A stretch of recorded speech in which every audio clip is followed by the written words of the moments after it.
প্রতিবন্ধী একটি ভাইয়ের জন্য দুটি বরকি কেনার জন্য চলে আসলাম নয়ার হাট। আজকে দুইটি ছাগল কিনবো এই নয়ার হাট থেকে। বলতে বলতে দুইটি ছাগল আমাদের পছন্দ হয়ে গেল, তো এই দুইটি ছাগল আমরা এখন কিনলাম। ছাগল কেনার পর এখন শুনি যে এখানে দিতে হবে, মানে কিছু টাকা দিতে হবে। যারা হাটে থেকে কিছু কিনলে এখানে নাকি টাকা দিতে হয়। এই বিষয়টা আসলে অতটা আমি জানি না, তো যাই হোক ওইখানে কিছু টাকা দিয়ে তারপর আমরা যার ছাগল তাকে কিছু টাকা দিয়ে বিদায় করে দিলাম। তো এখন আমরা একটা রিক্সা খুঁজতেছি, রিক্সা খোঁজার পরে একটা রিক্সায় উঠে দুটি ছাগল এখন আমরা তাদের বাসায় নিয়ে যাবো, সেই প্রতিবন্ধী ভাইয়ের বাসা। তার আগে চিন্তা করলাম আমরা একটা মুরগি নেই, তো দোকানদারে বললাম সব থেকে বড় একটি মুরগি দেন আপনার দোকানের ভিতরে। কেউ একটু বেছে টেছে তারপরে সব থেকে বড় একটি মুরগি দিলেন। তারপর চিন্তা করলাম তেল চাউল মশলাপাতি এগুলা কিছু নিয়ে যায়, তো এগুলাও নিয়ে এলাম আমার মোটরসাইকেলে বাজিয়ে দিলাম। বলতে বলতে সেই প্রতিবন্ধী ভাইয়ের বাসার সামনে আসলাম, তো এখন তাকে একটা আকর্ষণ দেখাবো, আমরা না বলেই তার বাসায় যাচ্ছি। কাউরে সালাম আলাইকুম, ভালো আছেন ভাই? কেমন আছেন? এই যে আপনার ছাগল চলে আসছে। আপনি তো একটা ব্যবসার কথা বলছিলাম, পরে বললেন যে ছাগল দিতে। আর এই যে এটি হচ্ছে আপনার মা বাসায় আসেনি।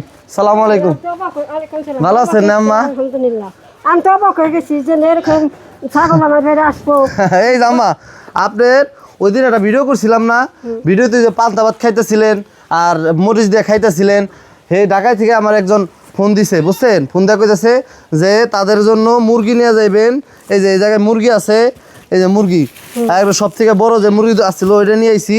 আর হইলাম আপনার এই যে তেল আছে এই জায়গায়, যাতে রান্না বান্না করে খান, এটি হাতে রাখেন, ভিতরে তেল সবই আছে মশলাপাতি।